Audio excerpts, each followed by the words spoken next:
Hey everybody, today I have an OU match versus JohnOrigins. Looking at his team, he appears to have a pretty balanced sand team with that Celebi, Hippowdon, Jellicent core. In particular, I have to look out for that Jellicent. It's kind of annoying for my team because I don't have a whole lot of things that can switch into it. Breloom can deal a lot of damage to it, but it can't really switch in because of a possible Scald Burn or a Will-O-Wisp, that type of thing. So I definitely have to look out for that. My team is a pretty offensive team. I originally made this team based around having triple priority with Scissor's Bullet Punch, Mamoswine's Ice Shard, and Breloom's Mach Punch. So it pretty much stops all kinds of setup sweepers, which means I don't really have to worry about that Terrakion at all. But let's just go ahead and get into this. So I'm just going to decide to lead off with my Starmie because I figured he may want to just lead off with his Hippowdon and try to get that sand up, but he actually leads with the Celebi, so of course this is a bad matchup for me. So I'm just going to switch right into my Scizor, predicting some kind of a grass move as he goes for the Giga Drain. And here I can see that he is Life Orb, so I definitely want to scout for the HP Fire now, so I'm going to switch out into my Landorus knowing that I can easily take an HP Fire and U-turn out from there. But seeing as he goes for the U-turn to get out, I know now that he does not have HP Fire, so that's definitely good to know, because my Scizor can pretty freely switch into this thing now. But now he does have the switch initiative, and he can go right into his Jellicent. This is a Scarf Landorus that I'm using here, so I'm just going to U-turn right out, and go into my Magnezone, which is really the best thing that I have to take on this Jellicent. So here as I think he just goes, actually he goes for a Toxic, so after I see a Toxic, I'm thinking that he's going to be a specially defensive set because really specially defensive Jellicent is the only one that typically carries Toxic. So I'm just going to go for the Volt Switch because I really doubt he's going to bring in his Hippowdon right now. And that does a really solid 70% or so. And I'm just going to go into my Starmie knowing that it's the best thing I have to take a Scald. And if I get the burn, I can easily heal it off with Natural Cure. He doesn't get the burn, so no big deal. And now I can freely switch right back into my Magnezone knowing that he can't really hurt me. And considering he's the specially defensive variant, he may have Shadow Ball, or he may just more likely even recover up, which is what he does. So on this time, because I went for the Volt Switch last time, I'm definitely going to predict him to go into his Hippowdon here and just fire off a Flash Cannon, which he does in fact go into his Hippowdon. And unfortunately, I do get a critical hit here, which will knock out his Hippowdon in one shot. So, it definitely mattered, of course. I mean, I could have two-hit KO'd him, but at the same time, he may have switched out and tried to keep his Hippowdon around. He may even have gone into his own Magnezone. So I don't really know how that would have played out, but that critical hit may have mattered. So.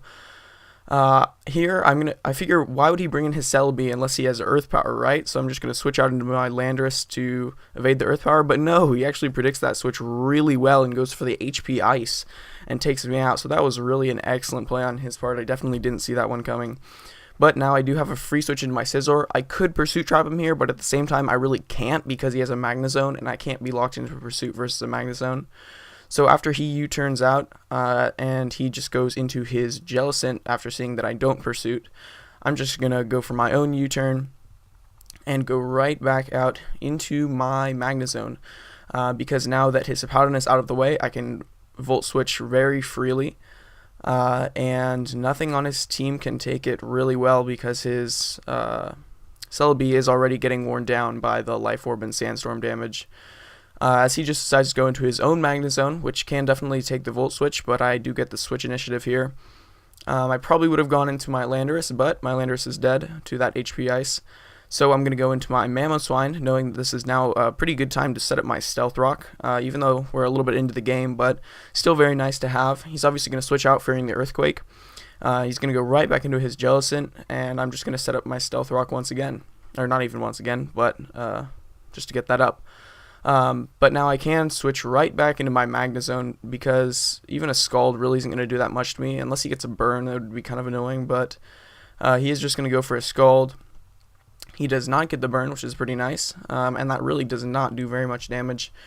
So at this range, a Volt Switch can definitely take him out, and if he wants to switch out, I'll just get Switch Initiative again. So these Volt Turn combos are definitely working out for me well, as he decides to just to stay in on this one, and I'm able to take him out with the Volt Switch.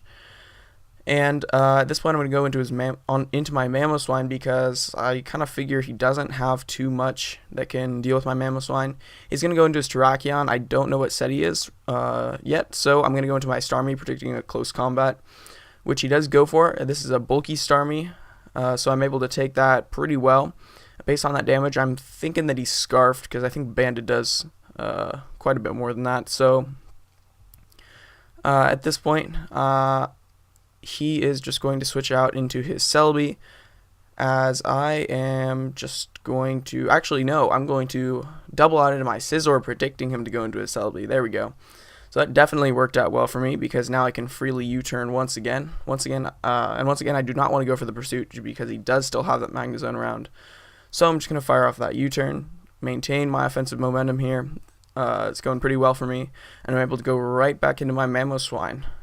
So at this point, he can't really switch anything in, because if he brings in his Celebi, even if it can live an Earthquake, it'll die to an Ice Shard. So he has to leave in his Magnezone to die to an Earthquake here. And I think he's just going to go right back into his Terrakion, because that's the thing that can really threaten my Mamoswine the most.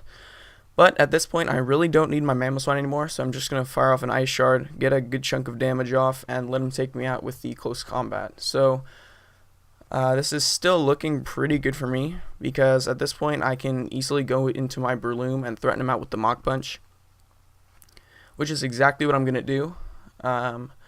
And there's not a whole lot that he can do here, because his Celebi has been so weakened from switching in and getting off Life Orb damage pretty frequently. I'm able to go for a Mach Punch, and it's not quite enough to take him out, but the Sandstorm will finish him off. So this is looking pretty good. He's down to just his Terrakion and his Scizor left. As he does bring in his Scizor, I'm going to switch right out into my Magnezone here, predicting him to Bullet Punch, but he actually makes a good play and U-turns out of there, probably knowing that I can't take him out. I could have potentially Spored there though, and that would have been pretty bad for him. But the U-turn was a good play, and he's going to U-turn right back into his Terrakion, and I kind of figure I can finish off the game just with Breloom from here. So I'm just going to leave in my Magnezone to die as he decides to lock himself into the Earthquake. So I'm going to bring in my Breloom, and now knowing that I can take an Earthquake pretty easily, I'm actually going to go for the low sweep here rather than the Mach Punch, just in case he wanted to try to switch into his Scizor. Low sweep would do quite a bit more damage, as he is just now left with his Scizor, and I can just go for a Mach Punch to get off some damage before he's able to take me out with the Bullet Punch.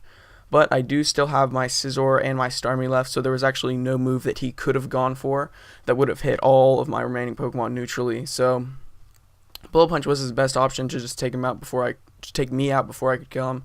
But because he's now locked into it, I can easily take one with my Scizor and finish him off with a superpower. So that was a good game, JohnOrigins. Definitely some good plays from both sides, especially that HP Ice hitting my Landorus on the switch. Definitely surprised me there, but that was a lot of fun. Maybe we can play a different tier next time. So yeah, see you later.